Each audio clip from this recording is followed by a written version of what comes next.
We are a few short days away from finding out the multiplayer reveal of Modern Warfare Remastered, and I am excited about it. I think that I'm going to say there's a lot of mixed opinions. Before I was going to say there was a lot of mixed opinions, I was going to say there's a lot of negative opinions already about the game going on among the community. And I think that might have been the first responders. I think are the negative Nellies of the bunch. I think most people are very much excited about this game, and I think that the slower responders are the people that, if you search the news titles right now, if you search the few days before the multiplayer reveal as opposed to the few days after they gave the Gunsmith reveal, I think that the opinions are coming out better now, because the people who are more interested in it, like me, the people who played Call of Duty, 4 through Black Ops 2, those people are much more excited about the game, and they're going to be slower to the train. The people that are going to be right on the Call of Duty train right now are the people that have been playing the jetpack games.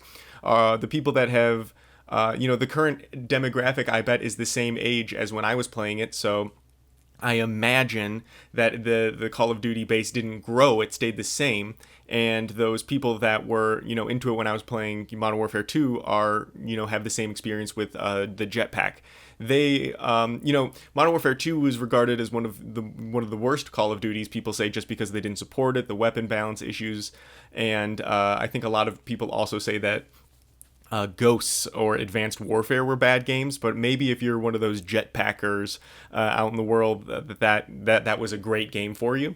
But regardless, the biggest complaint is that it looks clunky. And I've had a change of opinion about the clunky feeling in the 10 years that I've been playing first person shooters, and I used to not like clunkiness at all. Then there was a period of time where the clunkiness was something that I only wanted, and now I think I'm at a point where I appreciate the balance of both an arcade shooter and a more realistic clunky shooter. And now I want to dive, I've said the word clunky a lot, and I want to dive into the word clunky and kind of what that means, especially in the context of these first-person shooters, particularly in the context of a Call of Duty game. So the clunkiness people generally see when they look at a game, they don't play a game, but they look at a game and say it's clunky. They see a lot of gun sway, they see a lot of characters' arms moving. They see, if you're looking at the screen right now, I'm sprinting. I'm going back and forth between sprinting, but you can see when I'm sprinting, it looks exactly the same as when I'm aiming down sights. There's not a whole lot of sway, there's not a whole lot of movement.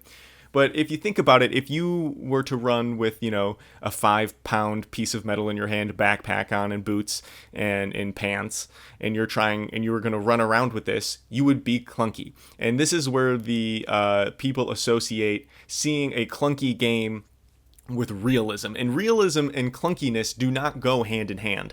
I think that these things are the look of a clunky game or a realistic game or an arcade game versus like a less of a military simulator. And if we compare, this conversation, I think this is people will disagree with what I'm gonna say here. But I'm going to stand by this opinion. I think Battlefield is not clunky when you compare it to Rainbow Six. And that is because Rainbow Six, no matter what, has to play slow. Because they kill very quickly.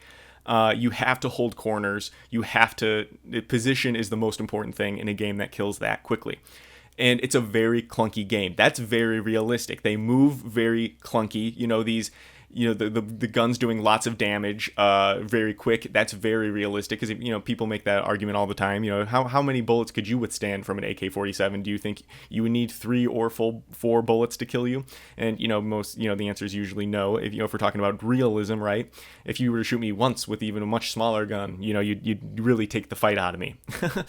But so I think that the comparison is you can have very fast very fast-paced Battlefield games. You can have very aggressive, you can have very slow Battlefield games. You can do it all in Battlefield, as opposed to the realistic shooter that is Rainbow Six. You kind of have to play that game one way. So it's an interesting, I think, thing that happens when people see trailers for games that no one has really played, or at the very least no one is talking about playing yet.